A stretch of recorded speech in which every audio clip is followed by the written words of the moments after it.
இதற்காக கனிமவள கொள்ளைக்கு எதிரான செல்வராஜ் அவர்கள் இணைப்பில் இருக்கிறார். அவரிடம் பேசலாம். வணக்கம் சார். கனிமவள கொள்ளைக்கு எதிராக போராடிய சமூக ஆர்வலர் ஒருவர் கொலை செய்யப்பட்டிருக்கிறார். பெரும் பரபரப்பை இந்த சம்பவம் ஏற்படுத்தியிருக்கிறது.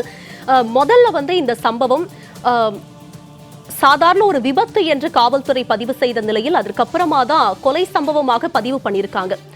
காவல்துறையுடைய இந்த விஷயத்தை நீங்க எப்படி பார்க்கறீங்க? அனைவருக்கும் வணக்கம். இது காவல்துறை இந்த விஷயங்களுக்கு முக்கியமா இந்த மாதிரி படுகொலைக்கு முக்கியமா பொறுப்பேற்க வேண்டியதே அரசு அதிகாரிகளும் காவல்துறை மாத்தி நாங்க பாக்குறோம். ஏன்னா பல்வேறு முறைகேடுகள் நடந்ததை இப்போ படுகொலை நிகழ்த்தப்பட்ட லாரி ஏற்றி கொலை செய்யப்பட்ட அந்த செயல்பாட்டாளர் தொடர்ச்சியா காவல்துறைக்கும் வருவாய்த்துறைக்கும் கலெக்டர் உட்பட பல்வேறு துறைக்கு எடுத்து போய் சட்ட வழியில அற வழியில போராடிக்கிட்டு இருந்த ஒருத்தரை இன்னைக்கு இந்த அளவுக்கு ஒரு வெளிப்படையா செயல்பட்ட ஒரு நபரை இவ்வளவு ஒரு பின்புலம் உள்ளவரை போற போக்குல ஒரு கனிம வளத்தை சுரண்டவங்க அவங்களுக்கு அந்த அளவுக்கு தைரியம் வந்திருக்கு. அப்ப இதுக்கு பின்புலமா நிச்சயமா அரசுல இருக்கிற இப்போதைக்கு அந்த அதிகாரிகள் தான் பொறுப்பேற்கணும். ஏன்னா அவங்க சரியா செயல்பட்டிருந்தாலே ஜகுபர் அலி போன்ற செயல்பாட்டாளர்களுக்கான தேவையே எழுந்திருக்காரு.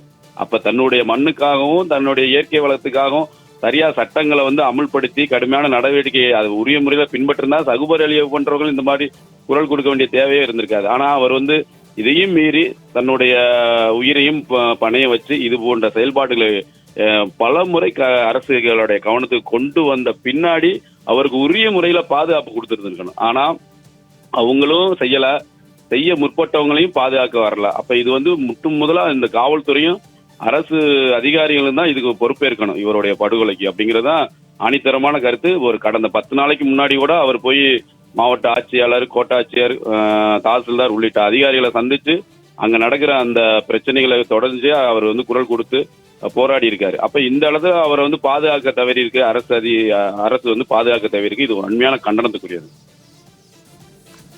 சார், இணைப்பில் உங்களுடைய கருத்துக்களை பகிர்ந்தமைக்கு நன்றி சார்.